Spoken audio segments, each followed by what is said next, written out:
how old were you when you wrote your first song? 16. And what was it about? Do you remember it? It was a love song. Yeah. And I wasn't in love, and so I was trying to just make it sound like I was.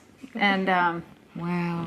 And I think I was copying some Carole King songs, and I listened to and learned the songs of Melanie. Do you remember her? Oh, sure. I got a brand new pair. And Carla Bonoff, Carole King. I remember that. Ricky you loved Lee her. Jones.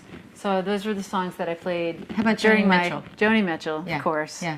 James Taylor. During my high school years, I played in a little sandwich shop, outdoor sandwich, seating area of a sandwich shop. So I had a long set list of cover songs, and when I first started writing, all my songs sounded just like my cover songs. And it wasn't until I moved out to San Francisco for a year and just wrote. I waitressed from like 7 to 3, and then I just wrote songs every afternoon and evening because I had no friends. I had just moved out there and didn't know people. And that's when I really wrote all the material for Dandelion. How do you go to write a song today? And is it different from how you went to write a song when you were that age?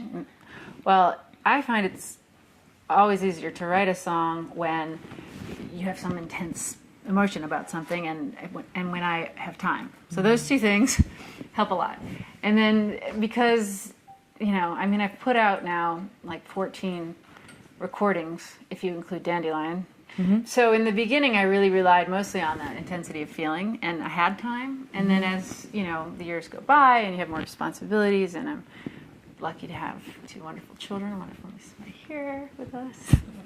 Co-writing has really helped for me, and I did almost this whole new record that's coming out, Flying Dream, was co-written with Kristen Hall.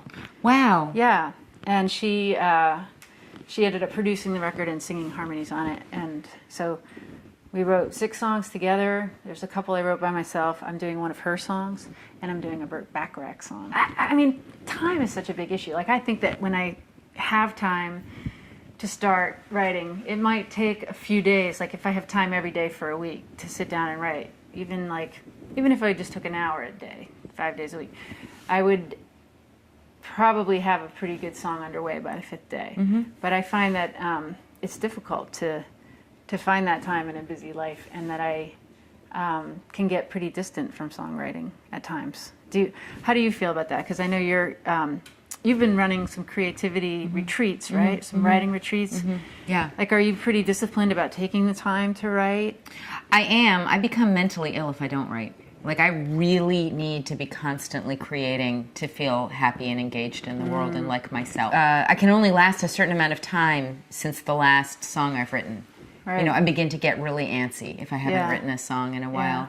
Yeah. I needed conditions to be absolutely perfect for me to write a song. I needed the intensity of feeling. I needed time and space. I needed nobody else in the house. Same here, absolutely, yeah. And now it's totally different. Now, I'm like, oh, I got a few minutes. I'll pick up the guitar and go blah, blah, blah, blah, blah, and see if something comes out. And I can I can write a song. It's not going to necessarily be a good song, but I can write a song in a day, or in a couple of hours if I need to. And I think because I write so many songs, I don't worry as much. If I wrote a bad song, it was just garbage and I had to throw the whole thing away. Yeah. Now I can salvage a bad song and make it into a good song. And I have a little bit more perspective. I mean, you're the same way. You've probably written about between 300 and 500 songs in your life, and you get some perspective and think not everyone is going to make it onto a record. Right. And I sing at my church, so I now have, and Katrina and I run these children's groups, so I have other venues for, I get really depressed if I've written a song and it doesn't go anywhere. So I like to think, the orphan songs that don't go anywhere, I like to think that they'll find a home somewhere. And so sometimes they'll be appropriate for kids, sometimes they'll be appropriate for church, but not necessarily for a record. Yeah. I would just like to say that I think it's such a great position to be in for you that you write and you use most of your songs. Because when you think about writers, say in Nashville or New York, people who write for film and TV, or they write for their publisher, they say, 95 or more % of their songs, they could write all year and not a single song get picked up. Knowing that something that you've written that is important to you or feels right to you as a song will have an audience, Right. That's all I want. Yeah. I mean, the dirty secret is we'd all do this for free. You know what? This is making me want to write more, which I think is part of what you do. Part of what you do. And I know in your, retreats, what do you call your retreats? Well, I run workshops here that are weekly. They go for 10 weeks at a time for local people, although people come as far away as Boston and New Haven. And then I do seasonal retreats for weekends, and people come here and write. And the process I use is nobody critiques. It's you share if you want to share, and almost everybody wants to share. And people point to the merit of the piece. Yeah. They say, this is what's strong about that. This is what caught my ear. Yeah. And so it creates a very safe environment, and people feel very confident. When I was first starting out, I would feel really bitter if I had a gig in a city and my buddies didn't come. I'd be like, right. But I came to town and you didn't come see me. And I began to write to them. Like, it became a communication. Like, wow. I know...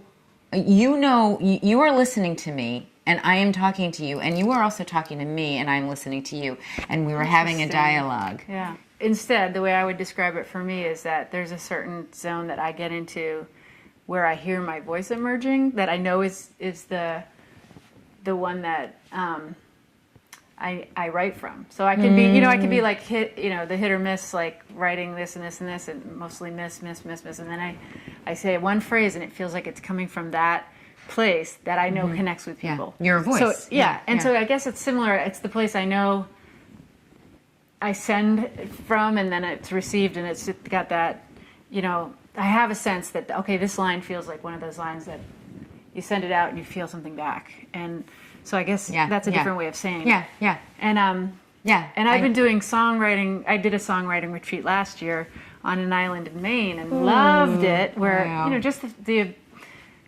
luxury for everyone involved to take 5 days out of their lives and just either do nothing or just write or walk and think about ideas for your songs, and in a very safe environment to share them. We write to share them. And when people experience that for the first time, like they've been writing at home, and maybe they don't know if anything they say is going to resonate with people, and then they do it in a song circle. They share a song, and people go, "Oh, that's a huge moment," for people, and it's very motivating for them to do it more because it feels great, and it's something that especially in our culture where so much is like designed for consumption. This is like such a real way to connect with one another, I think. Right.